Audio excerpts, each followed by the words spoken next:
Hi everyone, I'm Philipp. Who is all hyped up about machine learning? Everybody? Okay, cool. I hope I won't disturb your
machine learning would know how to type stuff, and then this part would just replace some artifacts, and that was kind of like a new thing how machine learning is kind of going viral, because the thing is like as soon as somebody says you that automatically, then your phone would learn that, and then machine learning would spread viral, but not in a great way. So it would kind of break your autocorrect specific thing. And then there are always the people who say like, yeah, you can use all these fancy technologies, but all you really need is a few if statements, and that's pretty much like looking at the problem like you have this digger and you're using the digger in something like this way. So basically all you need is like this little shovel, but you kind of like have machine learning and use some very complex thing to throw at that problem, and maybe that's not really what you want. This is the Gartner hype cycle. This is, I think, the only thing that Gartner ever brought out that actually withstood the test of time and was true in the end. And I often have the feeling that machine learning and AI and whatever is kind of at that peak of inflated expectations, like everybody has high hopes, but be careful because otherwise you might fall down into this disillusionment at some point. And maybe at some point you will reach that plateau of productivity, but often you have kind of to go through multiple cycles to see where you go. So will it solve all your problems? Unfortunately not. I don't want to overpromise that, but it can solve a lot of interesting stuff. So what I want to kind of take a look at is like, what is machine learning in general? Then I will pick a problem domain for my specific problem, and then have one data set where we can just try something out. I don't really want to make this about the tools. It's more about like the approaches and just some common traps that you can fall into. So what even is this machine learning thing? Often you have these different terms floating around, and some people use them kind of interchangeably. But you have artificial intelligence, and you have machine learning, and then you also have like deep learning. What are they even? What is even going on with those? So I really like this graphic where you have kind of a description that artificial intelligence is kind of the broadest thing. That is kind of just like human-like intelligence. That is kind of the artificial intelligence concept. And then you have like machine learning as a subset where you basically have some clever algorithms you can use on data, and then you can kind of narrow that down even deeper to deep learning, where you have maybe massive data and a lot of parallelization to actually calculate a lot of different things. But yes, they're all related, but they're kind of a bit layered. So general AI, that is kind of the dream we always have. It's kind of started somewhere in the 50s, 60s, where there were some breakthroughs, and for some specific use cases, artificial intelligence worked very well. And then people thought, well, we'll just put multiple of these things together, and then we'll have like general AI. Machines will solve all our problems and have these human characteristics. Unfortunately, that didn't turn out so well. And then there was this thing called AI winter, where lots of funds were thrown into that. People just failed to make it work, and then kind of funding stopped at some point. So that was kind of like the first cycle of artificial intelligence. And afterwards, like, you have a breakthrough in resources and algorithms, and then you can start kind of another cycle of AI. AI is kind of like, has not a bad reputation, but it's kind of like be careful, maybe you're over-promising something. So general purpose of human-like AI is not really promised right now. What people are going more into is like narrow AI or something specific. So that is where machines beat humans, for example, at games. We've seen chess, we have seen a game of Go, also image recognition and things like that. That is like the narrow AI, where machines are very good right now. But you cannot just easily say, oh, I will just combine all of these things and then they will beat human overall. That doesn't work like that, unfortunately, because, you know, complexity of software and everything. But yeah, so for specific tasks, that is working. And then we just had the chatbot talk, the previous one, which was also a lot about AI. I often have the feeling a lot of people say like, oh, we're doing fancy AI stuff. And then I'm like, oh, what are you doing? We're building chatbots. So what are you doing exactly with AI there? And then people say, well, we use the Facebook API. And that's not really what I think when somebody says like, oh, I'm doing AI. I always say, well, AI and API, there's just this P. I think some people just say like, they should say API, but the P is kind of silent. And yeah, they just say AI, and it should really be API. But anyway. We also had Poncho, the weather bot in the previous talk. This is a total coincidence. I didn't look that up right now, but it just happened that we mentioned that in the previous task where you asked it like, what is the weather like on the weekend? And it's like, I don't know where you are, I have no idea. And then you say like, in Brooklyn, this weekend. And it says, okay, the weather is like that. And then you say, the weekend. And it just doesn't understand the concept of weekend, for example. And just because you kind of try to give cute answers, when you try to speak French, or you say, I dozed off for a second, yes, it feels a bit more human, but it doesn't make you very intelligent. Like, that is just like a canned response, basically. That is not what I would understand under AI. So I'm careful with that. I'm not saying that chatbots are not AI in general, but a lot of stuff that we're doing is basically using an API and then trying to give cute answers. And then, yes, you can say I'm doing AI, but and then there's a lot of bots that have got this right by now, but then there was the thing with statelessness. We say stateless protocols are awesome, and then there has to be a problem about that. About what? It's kind of that is kind of the problem of anything that is stateless. So you can have multiple levels of complexity how you do that, and without state, for example, you don't have anything around artificial intelligence, I would say. Anyway, returning to machine learning. So what you do with machine learning is basically you have some algorithm, like I don't know, linear regression, the simplest ones, and you learn something from that parse data, and you try to do some determination or prediction, like you try to find an anomaly, or you try to predict something future, or you classify something, and basically what you have is a trained machine. So you're not explicitly hard coding like something in if-else statements, but it's basically an algorithm that gets trained on data. So you're not hard coding every single step in that thing. And you can put that in a kind of very boring way, but if you say it like that, it sounds much less impressive, and you won't get any venture capital for that. But that is basically what is happening. So you have like experiences and classification of tasks, and then performance measures, and then you can put them together. That is really what you're doing in machine learning, but it doesn't sound that fancy, unfortunately. So how does it work? Maybe something like this. Like there's the one big machine in front which says machine learning, and then all the other machines are kind of just watching and saying, we're doing machine learning too now. No.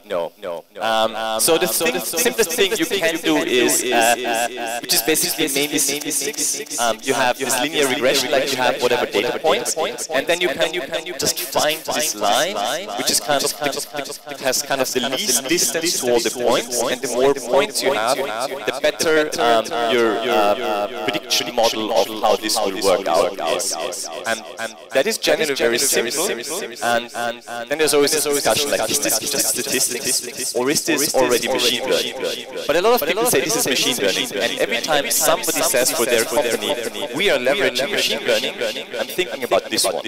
Like whenever somebody says like, we're just doing machine learning, just think like, okay, they have like some regression model, which is kind of applied statistics, but it sounds much fancier as you say we're doing machine learning. And then you can further break these down. You can say, I have supervised and unsupervised machine learning. So supervised is basically you have input features and you have labels. For example, you have some events like, I don't know, some requests to your website, and then you have labeled them like, this is a regular user and this is kind of an anomaly. I don't know, this is an attacker, or there we have an outage. So you have kind of the whole thing framed, and then you kind of try to find some model that kind of fits what you have labeled as this is kind of good or right, or this is bad or wrong or whatever. So you try to find a model that fits that label data. The problem is you need to have a lot of label information for that. And then the other approach is you have unsupervised machine learning where you don't have any prepared data sets which you have labeled. Like that labeling normally requires like university students because they're very cheap labor. Like that is a very common approach. That is why a lot of universities do stuff like that. It's just because a lot of people do kind of that stupid classification work, and then you can use that fanciness on top of that, but you need that classification. If you don't have that, you just have unsupervised machine learning where you basically try to discover some hidden relationship in the data. But you don't have anything where you say this is right or this is wrong, you just try to find something meaningful or helpful in the data. And then you have reinforcement learning, which is basically you have a feedback loop and you try to optimize whatever parameter you have in your algorithm to improve that over time. And then the next kind of subset is deep learning. So you have your neural network and you have lots of training and parallelization. So I don't want to go too deep into the neural network thing, but this is a super simple example where you have a test and you have some outcome of the test, and then you have like two input parameters which we say like the hours you have slept the night before the test and the hours you have studied for that test, and then there is some hidden layer where some magic is happening basically, and at the end it will try to predict, okay, given these two inputs, what will your test result be? How well will you do? And depending on how complex that is, that can be a single layer or multiple layers, then we call that deep learning, then the prediction can get more and more complex. But basically it's just like you have these neurons and then you have like a percentage or a chance how to get from one to the next, and then you walk through the system and you get to some result. That is kind of the deep learning thing and the neural networks. And neural networks have been around also for a long time, but the problem was it needed a lot of resources, and resources as in computation power, and the other thing is you needed a lot of data to train that neural network properly. That thing is kind of the most important thing for deep learning, so mainly all these big companies can do deep learning very efficiently. For example, Facebook or anybody else, in kind of the big companies, they have huge data sets, so they can actually train data. And how do they get that? For example, for Facebook, for a long time you could upload your pictures, and then you could always tag some person in the picture. And then Facebook would know in that person there is, I don't know, this is a random picture, Dave Tyler. And they know Dave Tyler, he is male and he's, I don't know, probably in his 50s or whatever. So Facebook kind of has all of that information. And thanks to all the million users uploading pictures and tagging people, it has a huge amount of data set which it can use then for training. And only if you have that training you can do that. If you don't have that training data, you can try to find fancy algorithms all day long, but you will not get to those results because you don't have those treasure troves of data. So the data is really making a difference here. Or every time Google is showing you some capture where you need to click like, here are the traffic signs in the picture. This is mainly for its self-driving cars that they learn where are the traffic signs.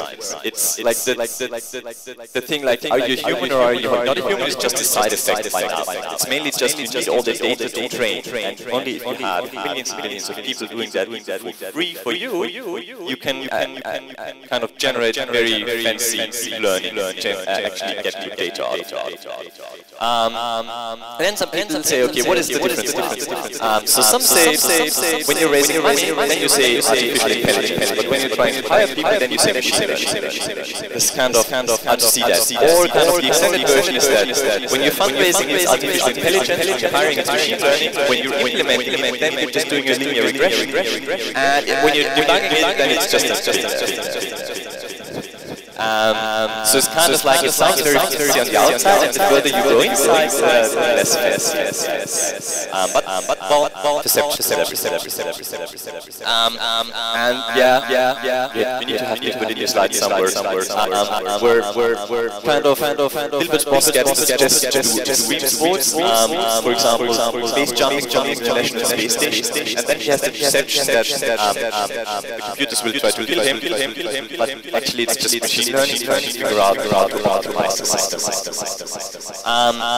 So what are the next steps? Everybody knows the Kaggle contest? Like they have some data sets and you can just try to optimize something and find something out. So now that you have an idea about machine learning, you basically pick a random machine learning algorithm, you use it on the Kaggle contest, and then you profit, right? The problem is it won't work like that. Like mostly leads to disappointment, because you really need to understand like what is the problem domain and what are you trying to achieve. It's just like running some random algorithm on some data. Yes, you may be able to find some correlation to data, but if you don't understand what you're even finding or what you're trying to do, you won't get much out of it. This is not going to help you. So first thing is you need to kind of understand the domain, otherwise you just have fancy results and you don't know what you get. So my domain, I'm doing a lot of stuff. We often have time series data. So whatever you have, it's just developing over time, and then you find out something in that time series. For example, you want to see the prediction of when are we running out of space. Do we have like how many visitors, few visitors on our site? Like what is up with our visitors? That's pretty much time series. These can be broken down in pretty much stock and flow series. And I really like this linear visualization. So stock is basically at one point in time you have so there's kind of like a stock price, for example. At one point in time you have a specific price, and then you have the flow ones, which basically have a value in a specific time frame, like how much data or water or whatever is flowing through, or here it's investments, like how many investments are we doing in 5 minutes? So that would be a flow chart.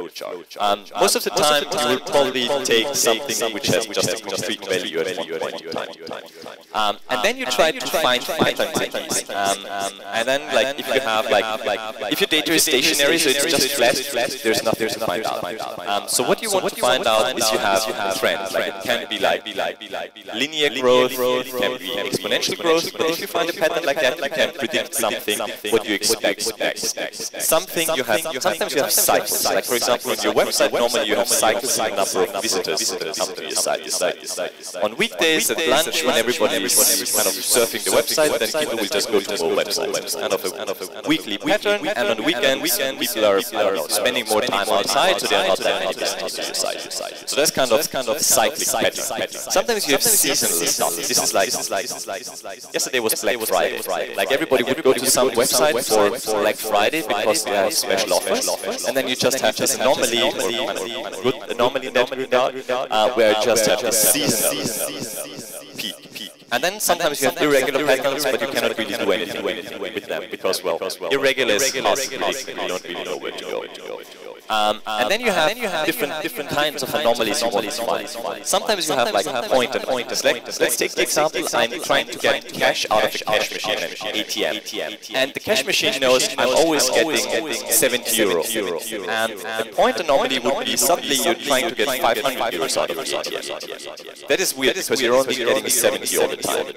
Sometimes you have contextual anomalies. Like it knows you're always getting Monday on Monday, but suddenly you try it on, I don't know, Sunday, which is also kind of weird because it's kind of not the context in which you normally get it. And sometimes it's collective. Collective would be, it knows you're getting 70 euro on a Monday, that is fine, but you're not coming once, but you're doing it multiple times, for example. So each one of these events would be fine on their own, but kind of in combination, they're not fine. So there are different kinds of anomalies you might want to find out for your system.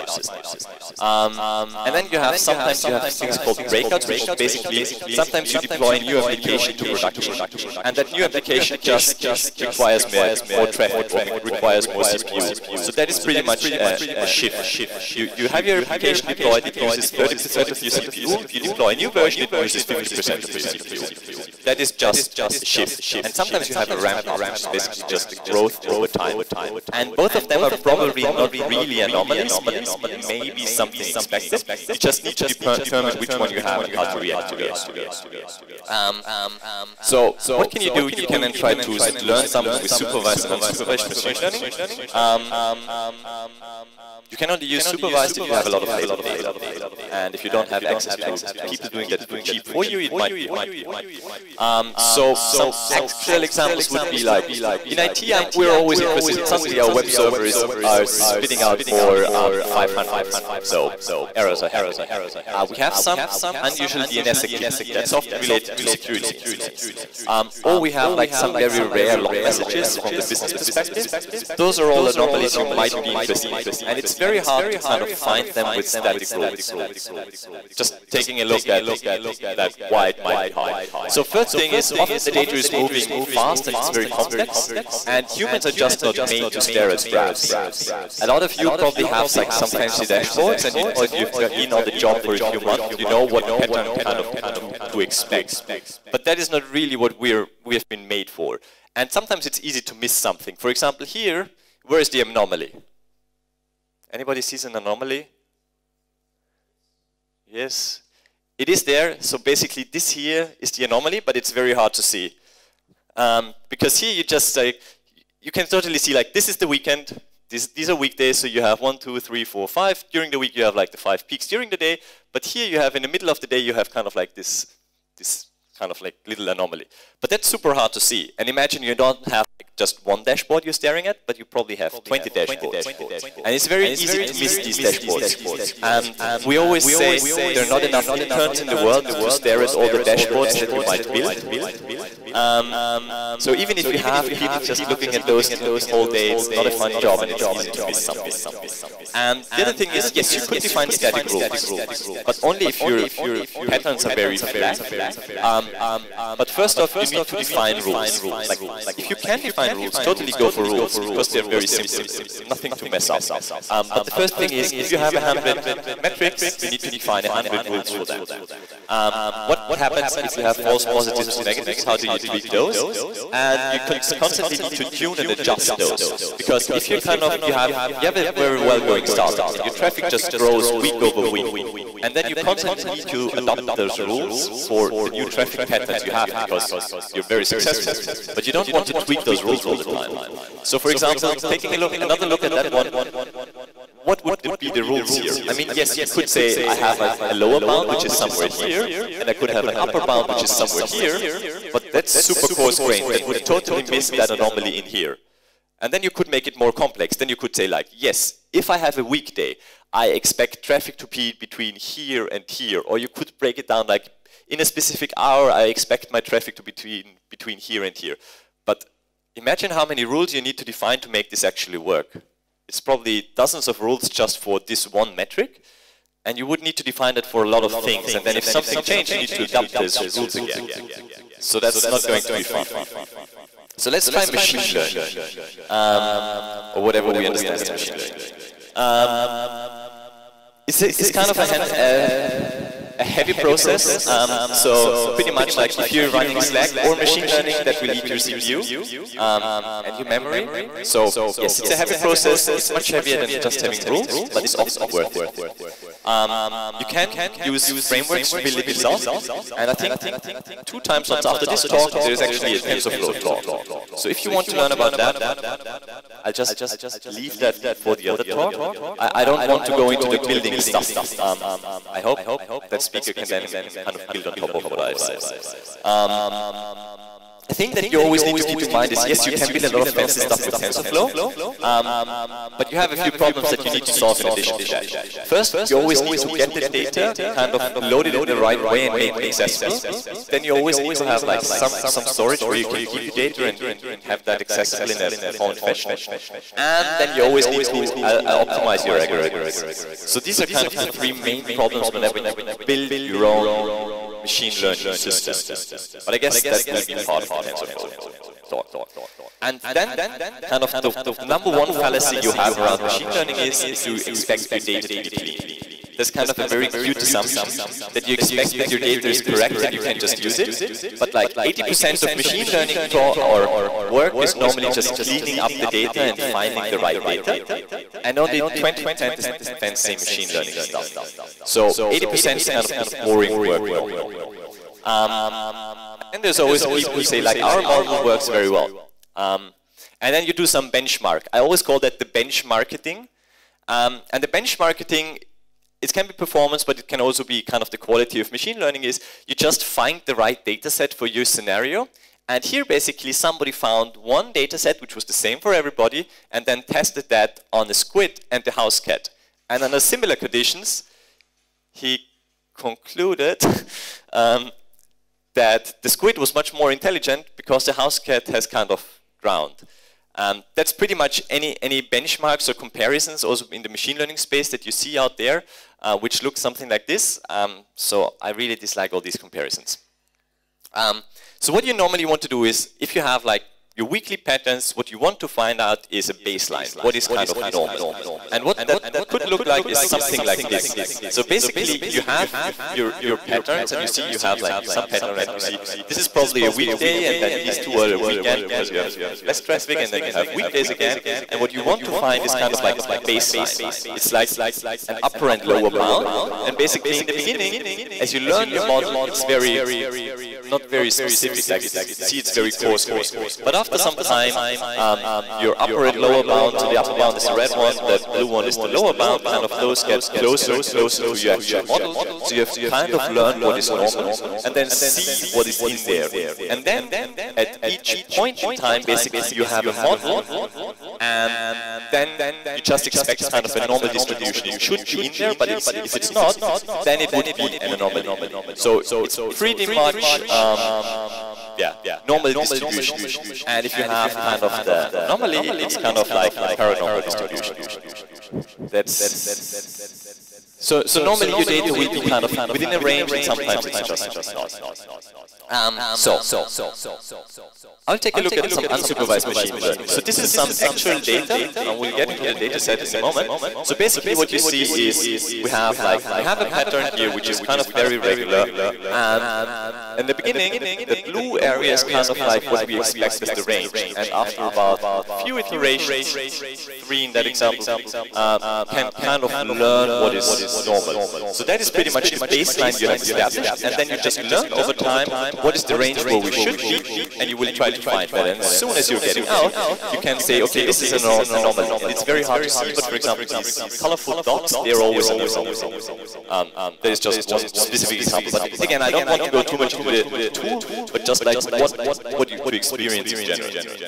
And then the model evolves over time. So you see, it can be online, so it kind of continuously learns the data, and it then ages out all the data. So for example, in the beginning we didn't have a good model, and it learned that. And here we have like here it's falling down and spiking up, and then you can see before they were pretty regular, but here it's a bit more spiky. So it's kind of learning over time what has happened in the past iteration, and it's automatically adjusting to that iteration. And you don't need to tune that manually. You don't need to, your hundreds of graphs, you don't need to do anything manually. You just let it learn itself by itself and kind of evolve over time.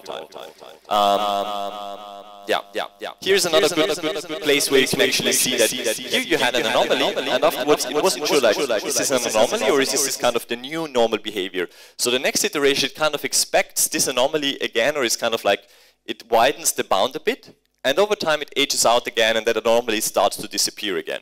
So this is pretty much the idea of unsupervised machine learning. It just learns from what you have.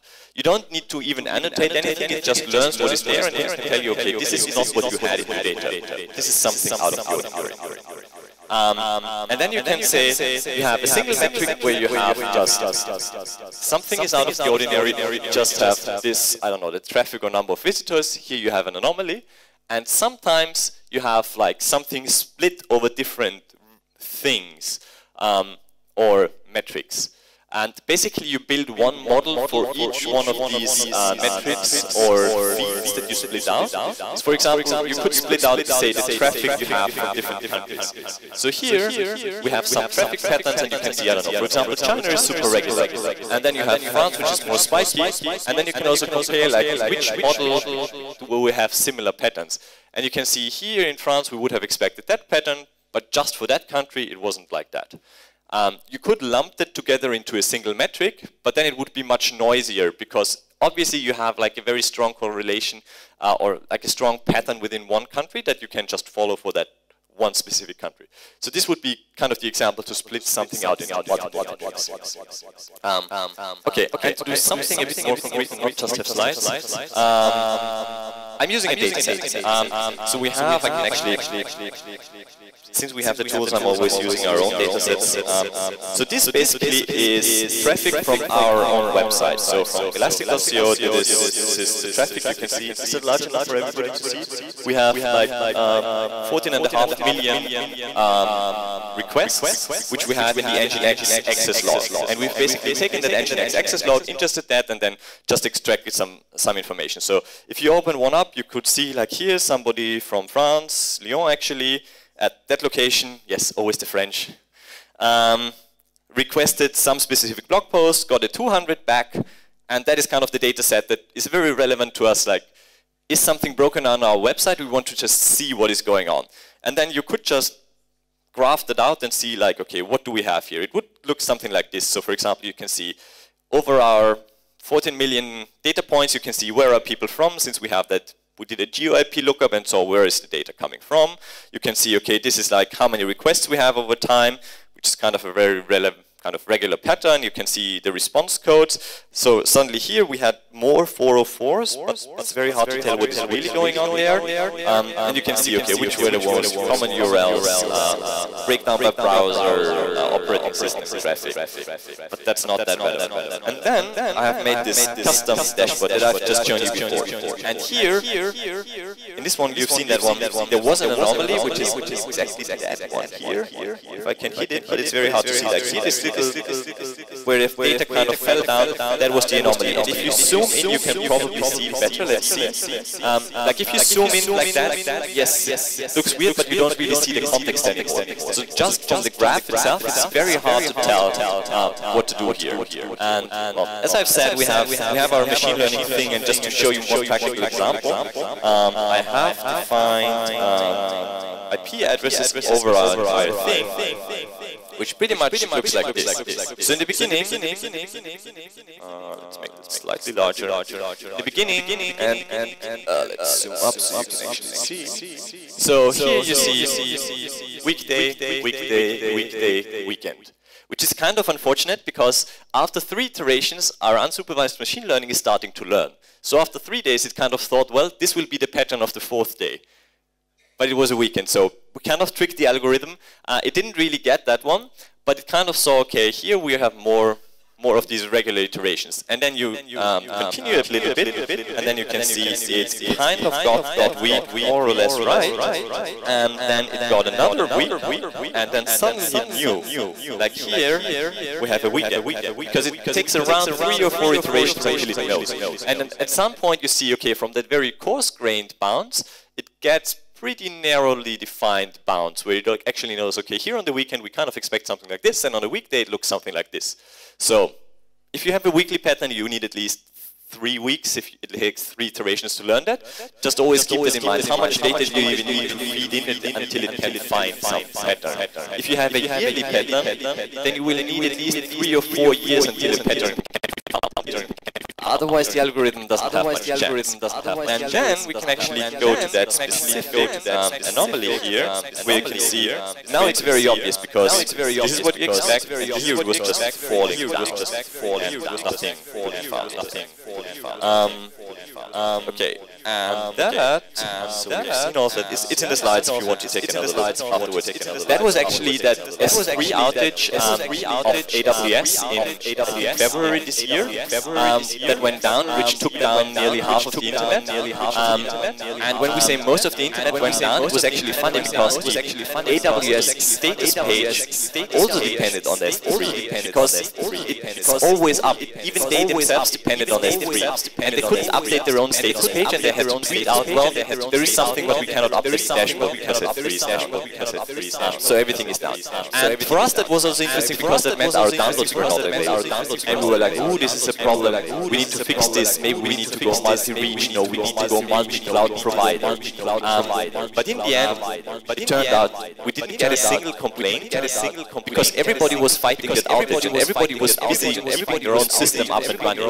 And when everybody is down, nobody cares if they can download your software or not. And in the end, our conclusion was kind of it doesn't really pay off. It doesn't really pay off. Make that more complex and more expensive for us. Since nobody complained, like everybody is kind of down. So if you're just as bad as everybody else, nobody will complain about you. It's fine. That was kind of our takeaway.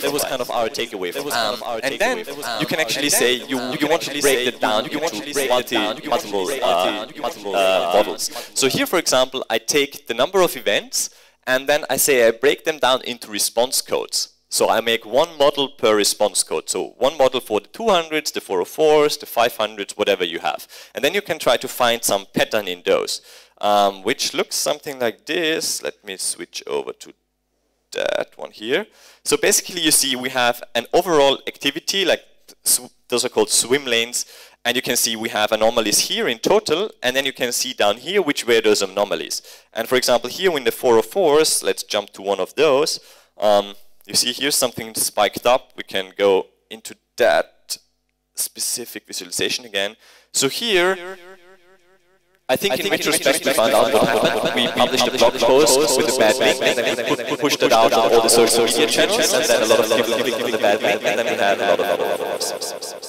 That's sometimes what's happening. Sometimes it's not as clear. For example, I think here that anomaly that took us a bit longer to figure out.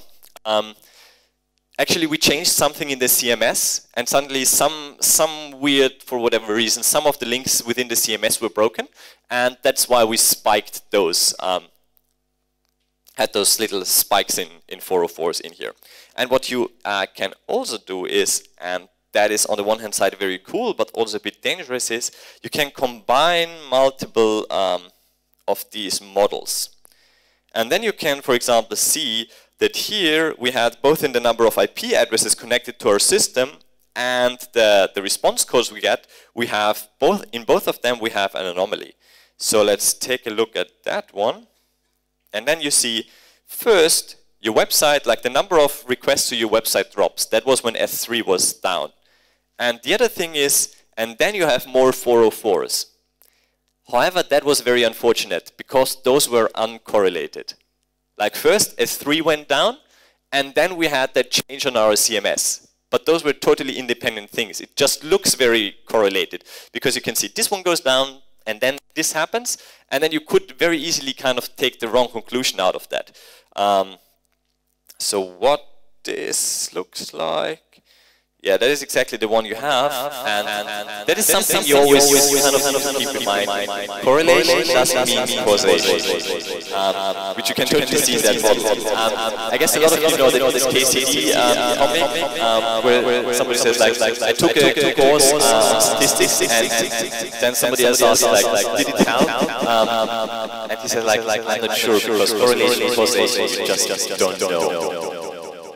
Okay. Something that's generally problematic here is if you have correlated features which don't really have the same cause but are just happening at the same time randomly, they will mess up your models. Like that is just part of machine learning.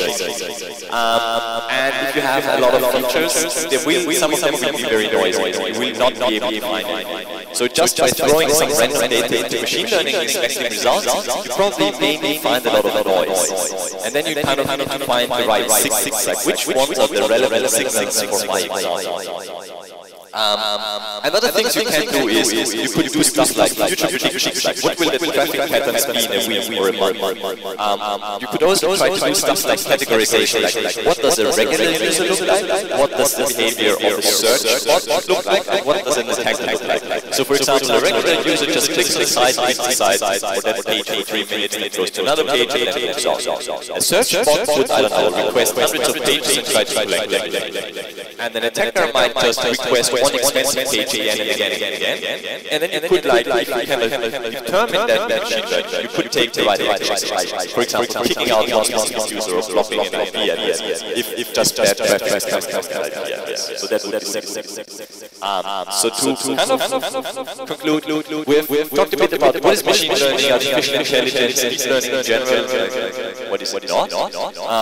Yeah, I picked time series, or at least for ops people, that is kind of one of the domains that is very relevant. And yeah, I just looked at one data set with our Nginx access log. But it's not about the tool, but just what can you find and what are kind of the traps that you can find in your data. If you now want to go out and build something yourself, there's one very nice document, Rules of Machine Learning, Best Practices for Machine Learning Engineers. There's a really good PDF, and this has 43 rules basically of what to do or what not to do and what are kind of common traps. What you can do. So yeah, I let everybody take a picture, and then I picked out two that I really liked of that one. Everybody done? No, still focusing. Looks, everybody's still busy. Okay. All the phones are down again. So I really like the number one rule. You can launch a product without machine learning. Even if you sometimes don't believe it, maybe you're not able to get venture capital if you don't have machine learning or AI in your product, but you can launch a product without machine learning. And generally, if you have something that you know how it works and that you can actually interpret, it's much easier to build a model on top of that. Don't just throw some fancy algorithm on the problem, then get a random result back and say, wow, I found some cool stuff. I don't know what it is, but I found something. And then you don't really know is it relevant or what to do for your thing. And that was really much it. So first thing, I normally take a picture with you so I can tell my colleagues that I'm working. No, it's okay. Patroklos is a colleague actually, so he knows where I am today. But smile, everybody. Very nice.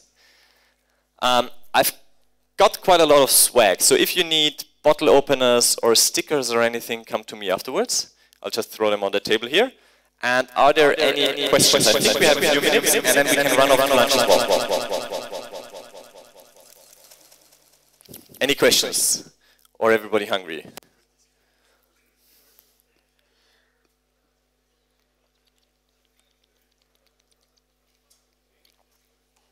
Hello. What is the minimal record needed for AI to be productive? Let's call it like that. And can we learn it, unlearn it of some stuff, of the spikes and everything? Sorry, I didn't catch the first half of the question. What is the minimal data needed? Minimal log number or record number? It really depends on your tools. Like our tools normally need around 3 iterations of a pattern. It doesn't, like the number of data points doesn't really matter. It just needs to be a kind of a clear pattern. But there is no like minimum data points. Like millions or something? No. I don't think that is kind of, I wouldn't tie it to a specific number. It's just, the pattern needs to be clear. Of course, if you have like very sparse data and you have 3 data points per day and there is some pattern, there's no real curve or anything to see. Of course, as in machine learning and deep learning and everything, the more data you have, the better. But of course, it needs more resources. But yeah, for our tools it's 3 iterations, and for a lot of other tools, depending on the model behind it, it takes some iterations to find that. But yeah, if you just have hundreds of data points, it's probably not going to work out well. So it's probably tens or hundreds of thousands normally. Any other questions? I'm here for the rest of the day. If you have any questions, just come to me. And then, well, lunch. Thank you.